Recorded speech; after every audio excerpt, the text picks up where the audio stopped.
আরব আমিরাতের কাছে সিরিজের দ্বিতীয় ম্যাচটা যখন বাংলাদেশ হেরে যায়, তখন আপনারা অনেকে কমেন্টস করেছিলেন না, এটা ম্যাচ ফিক্সিং ছিল, এটা পাতানো ম্যাচ ছিল, পাতানো ম্যাচ খেলে বাংলাদেশ ইচ্ছা করে হেরে গিয়েছে।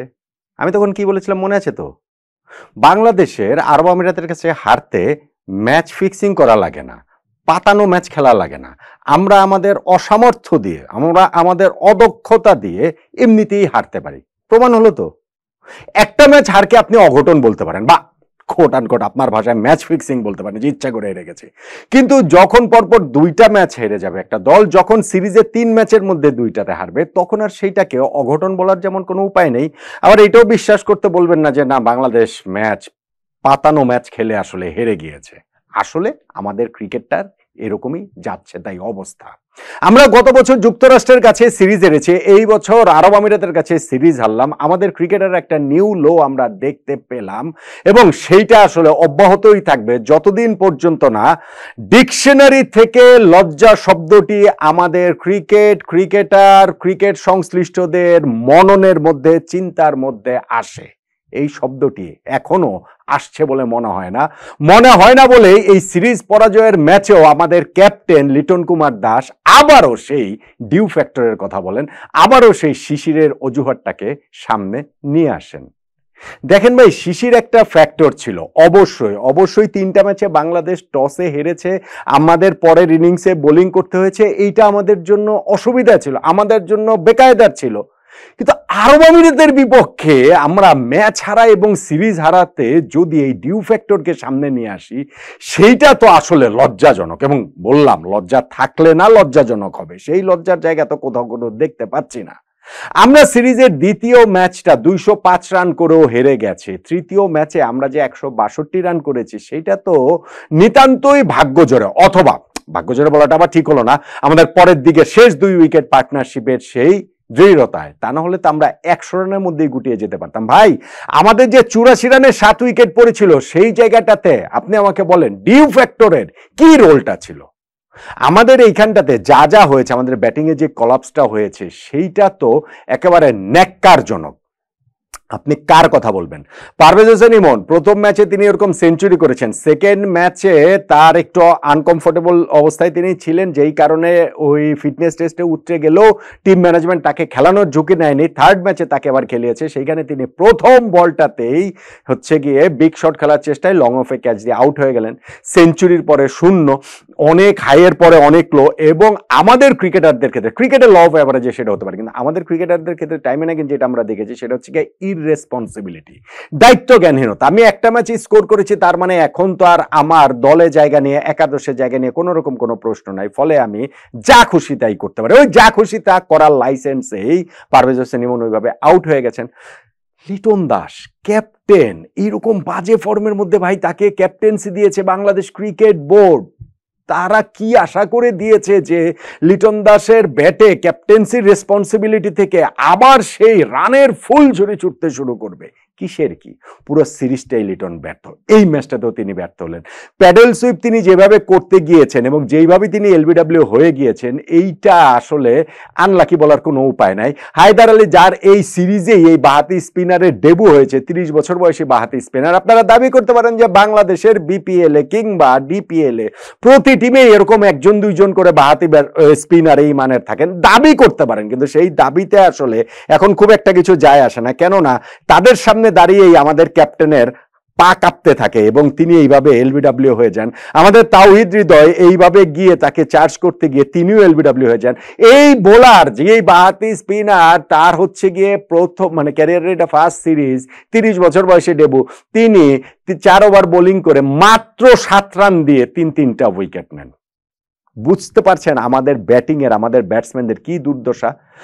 শেখ মাহিদি হাসানকে 5 নম্বরে খেলানোর প্ল্যান যার, তাকে আসলে মানে আমি বলবো যে ক্রিকেটেও ক্রাইম তিনি করছেন। শেখ মাহিদি 5 নাম্বার ব্যাটসম্যান না, তিনি 5 নাম্বারে সফল হবেন না। আপনারা যদি এইটাতেই স্টিক করেন, তাহলে ভাই মেহেদী হাসানকে, মিরাজকে আনিয়ে আপনি তাকে খেলান। শেখ মাহিদি এইটা হচ্ছে গিয়ে ব্লান্ডারের পর ব্লান্ডার করবেন। প্রথম ম্যাচে যেটা আমরা দেখেছি, সেকেন্ড ম্যাচে তাকে আবার একাদশে খেলানো হয়নি, থার্ড ম্যাচে খেলানো হলো, ওই একইভাবেই তিনি আসলে যেইভাবে হচ্ছে গিয়ে বোল্ড হয়ে গিয়েছেন, এটা কোনো রেসপন্সিবিলিটি না। মানে রেসপন্সিবিলিটির কথা আমি বলছি কেন, শেখ মাহিদি আসলে এই ব্যাটিং এর এই জায়গাটা ভাই তিনি পারেনি না। হ্যাঁ, তিনি মাঝে মাঝে স্কোর করে ফেলবেন, আমরা বিপিএল ডিপিএল দেখেছি কোনো কোনো ম্যাচে স্কোর করবেন, কিন্তু আপনি নাম্বার 5 এর মতো একটা পজিশনে তাকে সেট করতে চাইছেন ভাই। শেখ মাহিদি হাসানকে আকসার প্যাটেল, শেখ মাহিদিকে কি আপনারা আকসার প্যাটেল বানাতে যাচ্ছেন বাংলাদেশ টিম?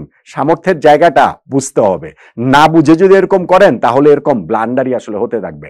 শামীম পাটোয়ারি পাওয়ারে তাকে হচ্ছে গিয়ে আমাদের সেন্ট্রাল কন্ট্রাক্টে রাখা হয় নাই দেখে কি হইচই, যে এইরকম একজন ব্যাটসম্যান যাকে সেন্ট্রাল কন্ট্রাক্টের প্রথম 3 নামের মধ্যেই যার আসলে থাকা উচিত, তাকে রাখা হয় নাই কেন? ডোমেস্টিকে তিনি এত রান করছেন, এই করছেন, 360 ডিগ্রি নাকি তিনি ব্যাটসম্যান। আমি তো তাকে ওই যে ফাইন লেগ স্কোয়ার লেগের উপর দিয়ে ওই শট মারা ছাড়া আর কোনো কিছু করতে দেখি না। এই পুরো সিরিজ জুড়ে ওই একই জিনিস হয়েছে, এবং আজকেও তিনি হচ্ছে গিয়ে অল্প রান করেই তিনি আউট হয়ে গেলেন। সো আপনি আমাকে বলেন, অন্যদের কথা বাদ দেন, আপনি 84 রানে আপনার 8 উইকেট পড়ে গিয়েছে, শেষে গিয়ে ওইখানটাতে রেসপন্সিবল ব্যাটিং করেছেন বলেই যে জাকের আলী অনেক, সঙ্গে হাসান মাহমুদ 2 বোলার এবং শরীফুলকে নিয়ে, তাতেই আমাদের স্কোরটা 162 পর্যন্ত গিয়েছে। কিন্তু এই যে আমাদের ব্যাটসম্যানরা, প্রপার ব্যাটসম্যানরা, আমি হচ্ছে কি ওইখানটায় রিশাদের কথাও বাদ দিলাম, তানজিম সাকিবের কথা বাদ দিলাম, কিন্তু ওই যে আমাদের 6 জন যে প্রপার ব্যাটসম্যান, সেই প্রপার ব্যাটসম্যানরা তাদের দায়িত্বটা কি পালন করতে পেরেছেন? হ্যাঁ, আপনি এখন তানজিদ তামিমের কথা শুধুমাত্র বলতে পারেন, যিনি 40 রানের একটা ইনিংস খেলেছেন, কিন্তু দায়িত্বটা কি তিনি শেষ করতে পেরেছেন? তিনি শুধুমাত্র 4 ছক্কাতেই 40 রান করেছেন। অন্য প্রান্তে যখন টপাটপ একের পর এক উইকেট পড়ছে, পাওয়ার প্লের মধ্যে আমাদের 4টা উইকেট পড়ে গেল, রেসপন্সিবিলিটি নিয়ে তিনি যখন এইভাবে স্কোর করছেন, কানেক্ট করতে পারছেন, তার ইনিংসটা লম্বা করাটা কি আসলে দায়িত্ব ছিল না? কিন্তু ওই যে দায়িত্বটা কে নিবে? গত ম্যাচে 50 করেছেন, এই ম্যাচে 40 করে ফেলেছেন, আর কি প্রয়োজন আমাদের? তাই এই জায়গাটাতে যে আমাদের ওই আরব আমিরাতের চেয়ে আমরা পিছিয়ে আছি, আমরা পারি নাই, আমরা ভালো খেলতে পারি নাই, এইটা আসলে অ্যাডমিট করতে হবে। আমাদের আরো অনেকগুলো জায়গা, শুধু ব্যাটিং এর কথা বলছি কেন, বোলিং নিয়েও আমাদের অনেক বিভ্রমের জায়গা রয়েছে। আমাদের পেস বোলিং অ্যাটাক এই মুহূর্তে আমাদের ক্রিকেট ইতিহাসে সর্বকালের সেরা, এরকম একটা আমরা বিভ্রম মধ্যে আছি না বেশ কিছুদিন ধরেই। কিন্তু সেইটা বিভিন্ন সময় গিয়ে তো আমাদের পেস বোলার আমাদের ডুবেছে। সেটা 2023 আপনি ওয়ানডে ওয়ার্ল্ড কাপ বলুন, কিংবা ধরেন এই সিরিজের কথাও বলুন, এই সব জায়গাতে আপনার প্রথম ম্যাচটাতে তো মুস্তাফিজ ছিলেন, বা ধরেন তাসকিন যে ছিলেন না, সেটা এগুলি বলে অন্য যারা খেলেছেন, সেই শরীফুল বলুন, হাসান মাহমুদ বলুন, তানজিম সাকিব বলুন, তাদের দায় মুক্তি দেওয়ার কোন রকম কোনো সুযোগ নাই। ক্যাপ্টেন লিটন দাসের ক্যাপ্টেন্সি বা কেমন, সেটাও তো প্রশ্ন মুখে পড়ে। আমি একটা কথা বারবার বলেছি যে লিটন দাস যদি তিনি নিজে পারফর্ম করতে না পারেন, তাহলে প্রেসারে তিনি ভেঙে পড়বেন, এবং তিনি যখন পারফর্ম করতে পারছেন না, টিমও পারফর্ম করতে পারবে না। এইটা আমরা অনেক বেশি করে ভবিষ্যতে দেখব, তিনি যদি পারফর্ম করতে না পারেন।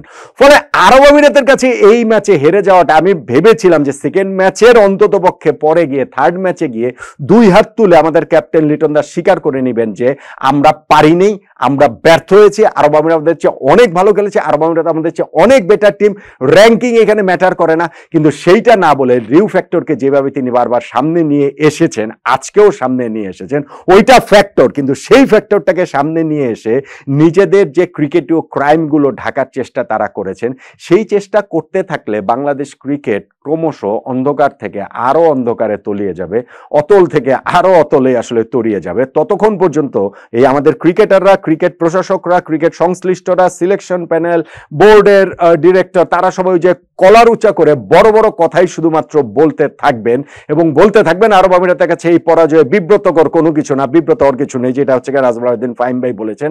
সো এগুলো বলতে বলতেই একসময় আমরা দেখবো যে বিশ্ব ক্রিকেট মানচিত্রে আমরা 20 বছর আগে যেখানে ছিলাম, 25 বছর আগে যেখানে ছিলাম, আমাদের সেই টেস্ট পূর্ব যুগে যেখানে ছিলাম, আমরা যে ওই যে আইসিসি ট্রফির যুগে যেখানে ছিলাম, আস্তে আস্তে আমাদের ক্রিকেটটা সেই দিকেই চলে যাচ্ছে। এবং সেইখানটাতে আমাদের বোধোদয়ের অভাব, আমাদের অহংকার, আমাদের দম্ভ, আমরা কোনো কিছু না পারা সত্ত্বেও নিজেদেরকে ওয়ার্ল্ড ক্লাস ভাবা, সেটা আমাদের ক্রিকেটার, ক্রিকেট প্রশাসক, সিলেকশন প্যানেল, প্রত্যেকটা জায়গাতেই আমাদের যে হচ্ছে গিয়ে ওই যে দম্ভ এবং অহংকারের খেসারত দিয়ে বাংলাদেশ ক্রিকেটটা ক্রমশ সেই গত শতাব্দীতে ফিরে যাচ্ছে, আইসিসি ট্রফির যুগে ফিরে যাচ্ছে বলে আমার অন্তত পক্ষে প্রবল আশঙ্কা।